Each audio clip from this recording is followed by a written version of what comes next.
وہ بچے جو ہمارے چھوٹے بچے ہیں اور ابھی وہ بچے جو انشاءاللہ جن کو یہ جنم دیں گے, جو ہمارے پوٹینشیل پیرنٹس ہیں, وہ بچیاں جو میٹرک ایف اے میں پڑھتی ہیں, ایف ایس سی میں پڑھتی ہیں, جو بچے, ان سب کو یہ بات بتانے کی ضرورت ہے کہ خدا کے لیے جو غلطی ہم نے کی ہے تم نے وہ غلطی نہیں کرنی.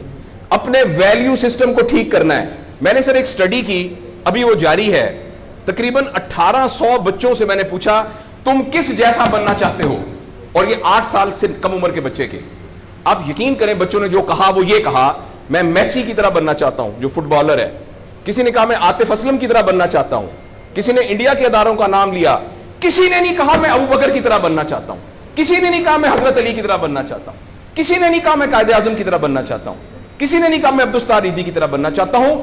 ایک بچی نے صرف کہا کہ میں حضرت فاطمہ کی طرح. میں نے اپنے یوٹیوب چینل پہ اس بچی کا انٹرویو لایا, چھوٹی سی بچی نے کہا, میں پارک میں پھر رہی تھی, میں نے کہا بیٹا تم کیا بننا چاہتی ہو, کہتی میں حضرت فاطمہ کی طرح بننا چاہتی ہوں. تو میرے دوستو, ہم نے اپنے بچوں کے رول ماڈل ہی غلط کر دیے. ہم نے, اس لیے مجھے اور آپ کو بہت سیریسلی اس بات پر غور کرنا ہے. میں آپ سے عرض کروں, ساؤتھ افریقہ میں تتلیاں ختم ہو رہی ہیں, لہٰذا تتلیوں کی نسل کو بچانا بڑا ضروری ہے. اچھا, پانڈا ختم ہو رہا ہے, پانڈا کو بچانا بہت ضروری ہے. انسان پانڈا اور تتلیاں نہیں ہیں, انسان ختم نہیں ہو رہا ہے, انسان کا بچانا کوئی اتنا ضروری نہیں ہے, وہ پانڈا نہیں ہے.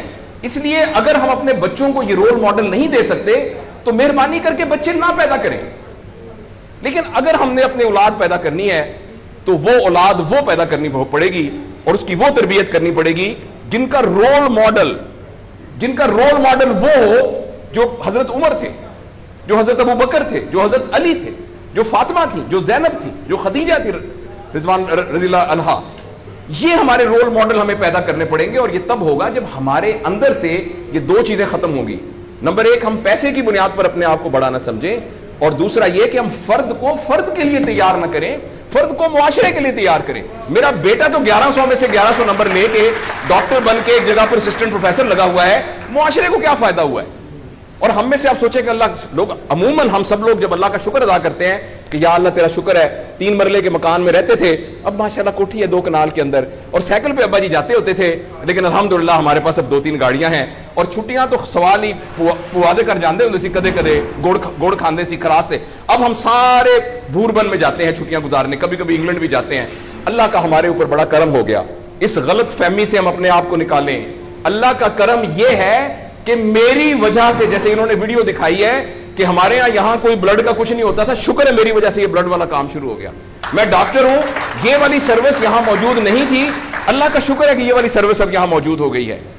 اللہ کا شکر ہے یہ ہو رہا ہے. سروس اورینٹڈ جب تک ہم اپنے بچوں کو نہیں ڈیولپ کریں گے, اس وقت تک میں آپ کو بہت دکھ سے اعلان کرتا ہوں, بڑی ہی تکلیف کے ساتھ, میں بہت آپٹمسٹ آدمی ہوں, میں یونیورسٹیوں میں جاتا ہوں, کالج میں جاتا ہوں, بچوں سے بات کرتا ہوں, اگر ہم نے اگلے فوری طور پر اپنے بچوں کی تربیت پہ توجہ نہ دی, اگلے 10 سال میں ایک ایسی نسل آنے والی ہے جن کو چائلڈہڈ ڈپریشن ہوگی, جن کو سوئسائڈل تھاٹس آئیں گے, جن کی سیکسول ٹریننگ بہت بری ہوگی, اور جن کے اندر ریلیشن شپ پرابلمز ہوں گے. اور یہ ہونے والا ہے, ہماری آنکھوں کے سامنے ہونے والا ہے.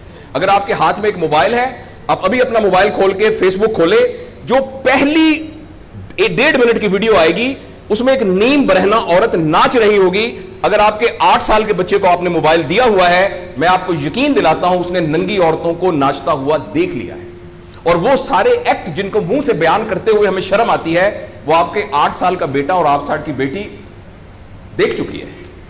اس سارے میں ایز اے پیرنٹ ہماری بہت رسپانسبلٹی ہے کہ ہم اس میں انٹروین کریں اور ان کو فزیکل ٹائم دیں, اور ٹائم دے کے ہم یہ 2 چیزوں پر مینلی کام کریں. تو انشاءاللہ العزیز ہمیں امید ہے کہ معاشرہ بچ جائے گا.